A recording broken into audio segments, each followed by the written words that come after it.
के बड़ीज आज हम देखने जा रहे हैं सोलो लेवलिंग के एपिसोड 10 को। लास्ट एपिसोड में हमने देखा था कि जूही जिन्वू से मैजिक जेम के बारे में बात कर रही थी, जो कि जिन्वू ने उसे डबल डंजन में दिया था।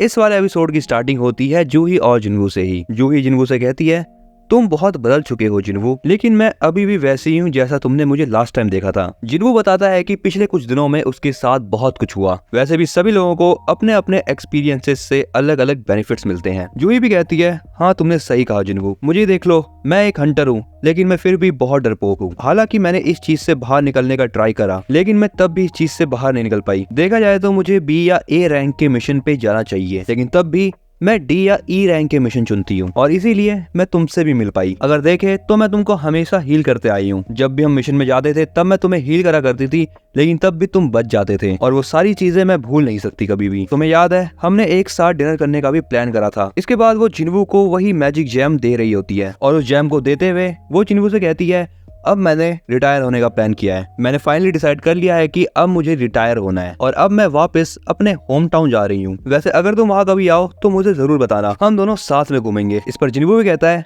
चलो अगर ऐसी बात है तो हम एक साथ डिनर करेंगे। जिन्वू यहाँ पर जूही से उस मैजिक जैम को ले लेता है और यहाँ से जूही चली जाती है। इसके बाद अगला सीन थोड़ी देर पहले का होता है, जहाँ पर चीफ वू जिन्वू से कहते हैं, मुझे नहीं लगता कि तुम एक बी क्लास हंटर कैंग को मार सकते हो। मैं इस बात पर भी शक नहीं करना चाहता कि तुम्हारी रीअवेकनिंग हुई है, लेकिन मैं तुम्हें एक बात कह देता हूँ, अगर तुम्हें लंबा जीना है तो तुम्हें आगे से केयरफुल रहना पड़ेगा, क्योंकि डोंगसू वाले मिशन में बस तुम और एक डी रैंक हंटर ही जिंदा बच पाया था। ये हो सकता है कि डोंगसू का भाई डोंगसू तुम लोगों को अभी ढूंढ रहा हो। ये सुनकर जिन्वू थोड़ा कंफ्यूज हो जाता है, और वो कहता है, क्या मतलब कि एस रैंक हंटर डोंगसू मुझे ढूंढ रहा है? चीफ वो कहता है, हाँ, क्योंकि ये मैटर नहीं करता कि डंजन में क्या हुआ, मैटर ये करता है कि तुम आखिर बच के कैसे बाहर आ गए। वैसे भी डोंगसू एक एस रैंक हंटर है, यानी इसका मतलब ये हुआ कि कोई भी लॉ उसे नहीं रोक सकता। वो एक ऐसा राक्षस है जिससे राक्षस भी डरते हैं, और हो सकता है कि वही तुम्हारे पीछे आ रहा हो। मैं यहाँ पर तुम्हें एक एडवाइस देता हूँ, ये अच्छा रहेगा कि तुम अपनी फैमिली को लेकर यहाँ से बहुत दूर चले जाओ। एक काम करो, इस कंट्री को ही छोड़ दो। इसके बाद सीन प्रेजेंट में आता है, और जिन्वू अपने आप को कहता है, अब मेरे पास स्ट्रॉन्ग बनने का एक और रीजन है। इसके बाद अगले सीन में जिन्होंने जिन्वू को एक गैदरिंग में बुला रखा है। जिन्हों बताता है, ये सारे लोग हमारे टीम के मेंबर्स हैं। मैंने यहाँ पर ऐसे हंटर्स को बुला रखा है जो कि किसी न किसी रीजन की वजह से काम नहीं करते। खासकर उन लोगों को मैंने ऊपर रखा है जो कि गरीब हैं। जिन्हों उन सबको देखकर कहता है, क्या तुमने सच में इन जैसे लोगों को हायर कर रहा है? लेकिन जिन्हों यहाँ पर अपने फैसले में बहुत ज्यादा कॉन्फिडेंट है, और वो जिन्वू से कहता है, हमें वैसे भी 8 लोगों की जरूरत पड़ने वाली है एक सी रैंक मिशन के अंदर। तभी जिन्वू उससे कहता है, यहाँ पर बच्चे क्या कर रहे हैं? जिन्वू को बताता है, मिशंस के अंदर माइनर्स भी पार्टिसिपेट कर सकते हैं। तभी यहाँ पर ये लड़की आ जाती है, और वो जिन्वू से कहती है, तुम तो बहुत रूड हो रहे हो, मैं एक रियल हंटर हूँ। जिन्वू से कहता है, तुम तो एक हाई स्कूलर हो, तुम अपने मिशन पे कब गई थी ये जरा बताना मुझे। वो लड़की उसे बताती है कि वो अभी तक एक भी मिशन में नहीं गई है। तभी जिन्वू उससे कहता है, तो तुम एक ई रैंक हंटर हो ना? वो लड़की कहती है,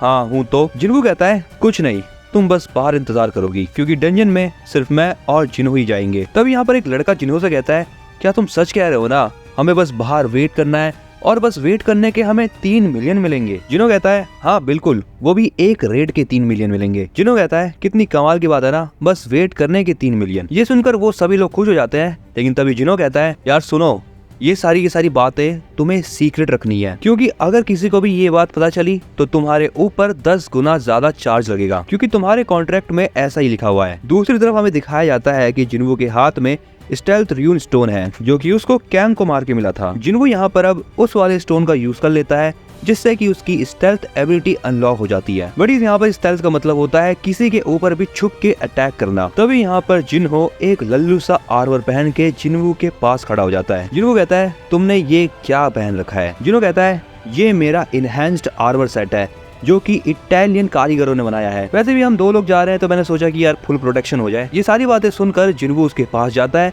और उसको बस एक उंगली से गिरा देता है। इसके बाद वो जिन्हो से कहता है, अगर तुम मेरी एडवाइस मानो तो इसको अभी के अभी उतार के रख दो। जिन्हो भी जिन्वू की बात मान जाता है। इसके बाद वो दोनों डंजन के अंदर जाने के लिए तैयार हो जाते हैं, लेकिन जिन्हों ने अभी भी उस हेलमेट को नहीं उतारा है। जिन्वू कहता है, चलो ठीक है यार, अब जल्दी अंदर चलो मेरे साथ। दूसरी तरफ इन दोनों को देखकर एक पियक्कड़ कहता है, एक ई रैंक का हंटर और एक डी रैंक का हंटर, ये दोनों अपने आप को समझते क्या हैं? इन्हें क्या लगता है कि ये दोनों एक सी रैंक के डंजन में सरवाइव कर जाएंगे? खैर मुझे क्या, भाड़ में जाए। इसके बाद अगला सीन जिन्हा की क्लास का होता है। यहाँ पर जिन्हा ये बात नोटिस करती है कि आज उसकी दोस्त सोंगी ने क्लास ही अटेंड नहीं करी। वेल जिना की दोस्त वही है जो कि हमें थोड़ी देर पहले दिखाई गई थी। इसके बाद अगला सीन इन लोगों का होता है। यहाँ पर ये सभी बात कर रहे होते हैं कि इन दोनों को गए हुए अभी 1 घंटा बीत चुका है। वैसे भी रेगुलर टीम्स को बस 2 घंटे लगते हैं ऐसे वाले मिशन में। तभी वो देखते हैं कि डंजन में से जिन्हो भागते हुए बाहर आ रहा होता है। उसको देखकर ये सभी शॉक हो जाते हैं कि आखिर ये बच के बाहर कैसे आ गया। जिन्हो के बाद बाहर आता है जिन्वू, जिसके बाद वो गेट क्लोज होने लगता है। इसका मतलब ये है कि जिन्वू ने डंजन बॉस को हरा दिया है। इसके बाद जिन्वू जिन्हो से कहता है तो अब बताओ अगला डंजन कहाँ पर है। जिन्हो कहता है बस यहाँ से 1 घंटे का रास्ता है दूसरे डंजन के लिए। इसके बाद जिन्हो सबसे कहता है चलो चलो अपना सामान उठाओ, हमें आज 3 रेड्स पे जाना है। इसका मतलब ये है कि तुम्हें बैठे बिठाए 9 मिलियन मिलेंगे। अब यहाँ पर ये चीज देखने के बाद ये सभी लोग बहुत ज्यादा शॉक है। वो सोचते हैं कि जिन्वू ने अकेले कैसे कर दिया ये सब कुछ। इसके बाद अगले सीन में जिन्वू एक गॉब्लिन डंजन में होता है, जहाँ पर वो इन सभी के सभी पित्ती गॉब्लिन्स को एक झटके में उड़ा देता है। जिन्वू यहाँ पर उन गॉब्लिन्स को ऐसे हरा रहा है जैसे कि उसके लिए ये कुछ हो ही ना। इसके बाद यहाँ पर जिन्वू बिना कोई खास एफर्ट्स लगाए गॉब्लिन बॉस को भी मार देता है। इसी के साथ यहाँ पर जिन्वू का लेवल अप भी हो जाता है। इसके बाद अगला सीन अगले दिन का होता है। यहाँ पर जिन्वू अपने घर से काम के लिए निकलता है, जिसे देखकर जिन्हा शॉक हो जाती है। वो जिन्वू से कहती है तुम आज भी काम पे जा रहे हो। जिन्वू कहता है हाँ, और याद से गेट बंद कर लेना। इसके बाद अगले सीन में ये दोनों एक डंजन में होते हैं, जहाँ पर जिन्हो भाग रहा होता है और जो बॉस जिन्हो के पीछे भाग रहा होता है जिन्वू उस बॉस को मार के अपना लेवल अप कर लेता है। इसके बाद ये दोनों एक के बाद एक डंजन में जाते रहते हैं, जिससे जिन्वू का लेवल अप भी होता रहता है। इसी बीच एक डंजन के अंदर जिन्वू अपनी स्टेल्थ एबिलिटी का भी यूज करता है, जिसे देखकर जिन्हो शॉक हो जाता है और वो सोचता है जिन्वू बहुत ज्यादा स्ट्रॉन्ग हो चुका है तब से लेकर अभी तक। यहाँ पर जिन्वू खुद से कहता है स्टेल्थ एबिलिटी जैसे मुझे मिली मुझे वो तरीका अच्छा नहीं लगा, लेकिन ये एबिलिटी है बड़ी कमाल की। इसके बाद जैसे ही जिन्वू सभी बीस्ट को मार देता है, जिन्वू से कहता है मैंने यहाँ पर जितने भी क्रिस्टल थे सारे के सारे जमा कर लिए हैं, इसीलिए अब तुम थोड़ा सा रेस्ट कर सकते हो। जिन्वू कहता है ठीक है। जिन्वू अब यहाँ पर अपने सिस्टम को चेक करता है। उसका सिस्टम उसे बताता है कि जिन्वू ने बहुत सारी एबिलिटीज को अनलॉक कर लिया है, लेकिन यहाँ पर उसके पास ये एबिलिटीज बस लिमिटेड टाइम के लिए ही रहती हैं, क्योंकि उसके पास अभी इनफ एमपी नहीं है। एमपी का मतलब माना पावर। जिन्वू यहाँ पर खुद से ये भी कहता है कि अब समय आ गया है कि उसको अपनी इंटेलिजेंस भी बढ़ानी होगी, और यहाँ पर ये सारी चीजें करने के बाद वो सीधा डीमन कैसल में जाएगा, या फिर शायद नहीं, क्योंकि जो अभी उसकी स्ट्रेंथ है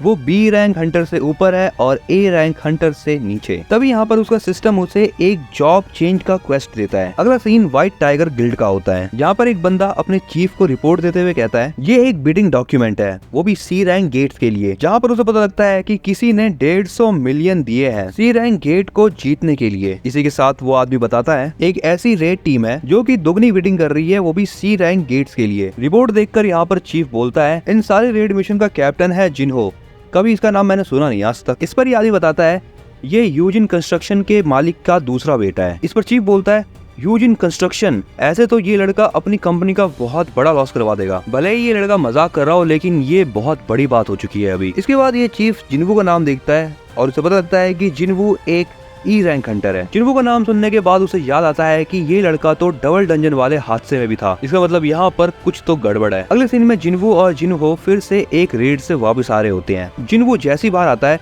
वो नोटिस करता है कि उसको सोंगी घूर रही होती है। जिन्वू उसे कहता है तुम्हें क्या हुआ। सोंगी यहाँ पर ब्लश करते हुए कहती है कुछ नहीं। इसके बाद अगले सीन में ये आदमी और इसका चीफ कहीं जा रहे होते हैं।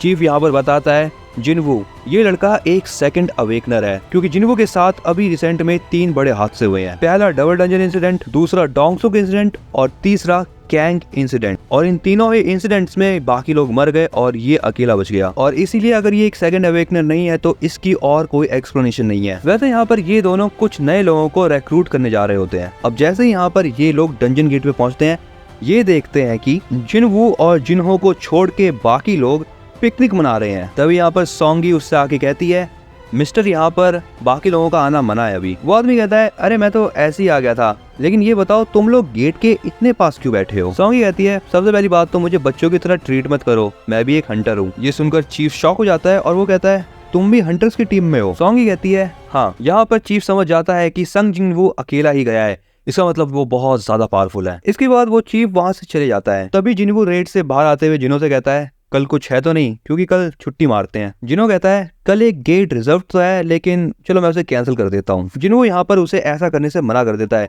क्योंकि ये चीज करना पैसों की बर्बादी ही होगी। जिन्हो कहता है मैं उस गेट को 2 दिन तक रख सकता हूँ। जिन्वू कहता है अगर ऐसी बात है तो अभी के अभी चलते हैं। यहाँ पर हमें पता चलता है कि इन दोनों की बातें छुप कर कोई सुन रहा होता है। अगले सीन में दिखाया जाता है कि चॉय एक बुरा सपना देखकर नींद से जाग जाता है। तभी वो यहाँ पर एक डॉक्यूमेंट उठाते हुए कहता है अब ये चीज करने का समय आ गया है। अगला सीन रात का होता है जहाँ पर जिन्वू और जिन्हो की सारी रेड कंप्लीट हो चुकी है। सबके चले जाने के बाद जिन्वू के पास चीफ आता है। चीफ जिन्वू के पास जाता है और वो उससे कहता है मुझे आपसे मिलकर अच्छा लगा मिस्टर संग जिन्वू।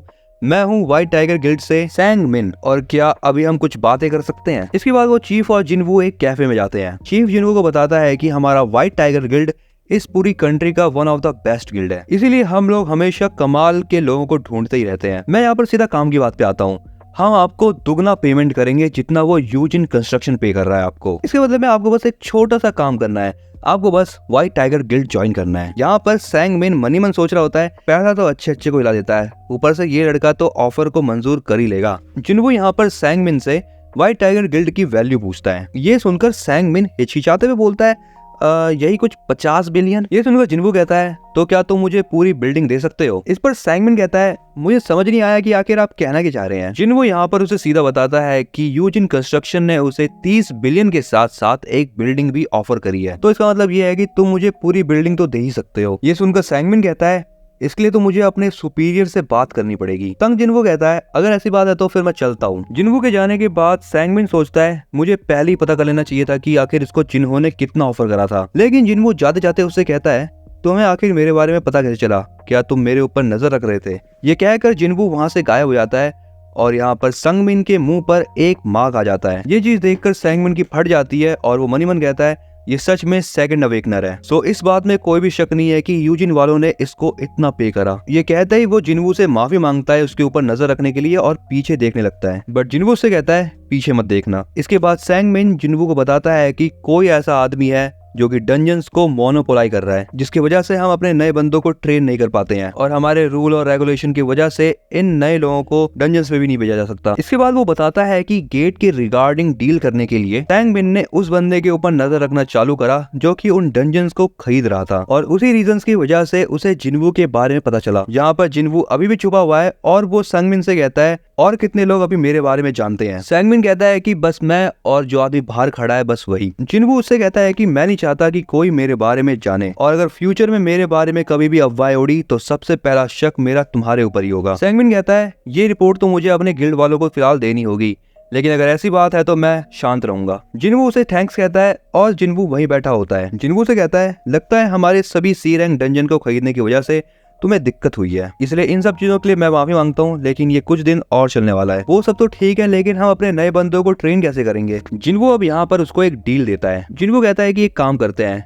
अभी हमारे पास 3 सी रैंक डंजन है, अगर तुम्हें उसे लेना है तो लो, नहीं तो बाहर में जाओ। इस पर सैंग मिन जिन्वू से प्राइस पूछता है।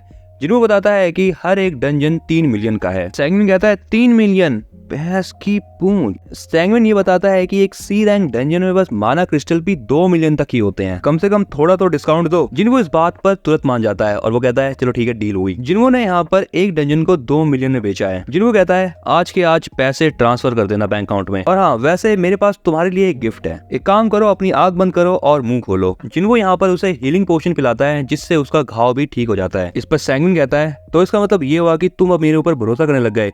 जिन्वू कहता है हाँ, अगर तुम मेरे बारे में किसी को बताओगे नहीं तो। इसके बाद अगला सीन सुबह का होता है जहाँ पर जिन्हो जिन्वू को बताता है कि अकाउंट में 6 मिलियन ट्रांसफर हो गए हैं, लेकिन ये बताओ कि तुमने इतने महंगे में डंजन्स को बेच कैसे दिया जबकि हम उसे कैंसिल करने वाले थे। जिन्वू कहता है ये बस एक सीक्रेट है। अगला सीन होता है व्हाइट टाइगर गिल्ड का। यहाँ पर इस आदमी को पता चलता है कि इनके एरिया में सी रैंक डंजन खाली थे, मतलब इसके पैसे वेस्ट हो गए क्योंकि यूजिन कंस्ट्रक्शन वालों ने इस दिन कोई भी सी रैंक डंजन नहीं खरीदा है। अब यहाँ पर सैंग मिन सोच रहा होता है कि सबसे पहले वो इन्वेस्टिगेशन में फेल हुआ और दूसरा बिजनेस में। तभी उसको जिन्वू का मैसेज आता है, इस चीज से हमारा हिसाब बराबर हो गया, अब मैं भूल जाऊंगा कि तुमने मेरे ऊपर कभी भी स्पाई करा था। अब पता नहीं क्यों यहाँ पर इस मैसेज को देखने के बाद ये बंदा खुश है। जिन्वू यहाँ पर कार चलाते हुए सोच रहा होता है तो एक जॉब चेन क्वेस्ट, मुझे ऐसा लगता है कि इसमें मजा आने वाला है। सो बडीज, इसी के साथ ये वाला एपिसोड होता है एंड। देखने वाली बात ये होगी कि अगले एपिसोड में क्या होगा, तो उसके लिए चैनल को सब्सक्राइब कर लो।